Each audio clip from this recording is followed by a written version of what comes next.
ఇక్కడ కేవలం ఎక్కడో గంజాయికి సంబంధించో డ్రగ్స్ సంబంధించో మరొకటో ఎవరో ఎక్కడో దొరికితే ఆ బోడిగుండుకి మోకాలకి లింక్ పెట్టే విధంగా ఎక్కడో ఎవడు దొరికినా దాన్ని తీసుకొచ్చి జగన్మోహన్ రెడ్డి గారికి లింకప్ చేస్తూ అనేక విమర్శలు చేసినటువంటి కుహానా మేధావులారా, ఎల్లో మీడియా పెద్దలారా, మీకు దమ్ముందా, సత్తా ఉందా, ఉందా? రేపు ఈ యొక్క ఐటమ్ ని స్టేట్ వైడ్ బ్యానర్ ఐటమ్ గా వేసే దమ్ము సత్తా మీకుందా నేను అడుగుతున్నా. ఈ ఆదినారాయణ రెడ్డి అనే వ్యక్తి చంద్రబాబు నాయుడు గారి అత్యంత సన్నిహితులని, చంద్రబాబు నాయుడు గారి ఆదేశాలతోనే ఈ ఆదినారాయణ రెడ్డి రాష్ట్రం అంతా గంజా వ్యాపారం చేస్తున్నాడని, అందులో భాగంగానే సొంత కొడుకులకు కూడా సప్లై ఇస్తున్నాడని అనేక వదంతులు పుకార్లు వస్తా ఉన్నాయి. ఇందులో నిజమెంత అబద్ధమెంత చాల్చాల్సినటువంటి బాధ్యత ప్రభుత్వ పెద్దలుగా మీ మీదే ఉంది. ముందు మీకు చిత్తశుద్ధి ఉంటే మీ ఆదినారాయణ రెడ్డి తన శాసనసభ సభ్యత్వానికి రాజీనామా చేయమనండి, రాజకీయాలను నిష్క్రమించమనండి.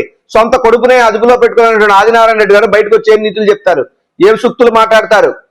జగన్మోహన్ రెడ్డి గారి మీద, భారతమ్మ గారి మీద అనరాని మాటలన్నిటి మాట్లాడినటువంటి ఆదినారాయణ రెడ్డి ఎగిరావు ఎగిరావు ఎగిరావు పడ్డావు, ఈరోజు బోర్లా పడ్డావు. కాబట్టి ప్రజలకు మంచి చేసేటువంటి కుటుంబం వైఎస్ కుటుంబం. వైఎస్ఆర్ కాంగ్రెస్ పార్టీ పెద్దలు, మా అధినేత జగన్మోహన్ రెడ్డి గారినైనా, భారతమ్మ గారినైనా, వైఎస్ కుటుంబాన్నైనా అకారణంగా నిందిస్తే ఈ రకంగానే మట్టి కొట్టు పోతారని చెప్పడానికి ఇంతకన్నా వేరే ఉదాహరణ అక్కర్లేదు.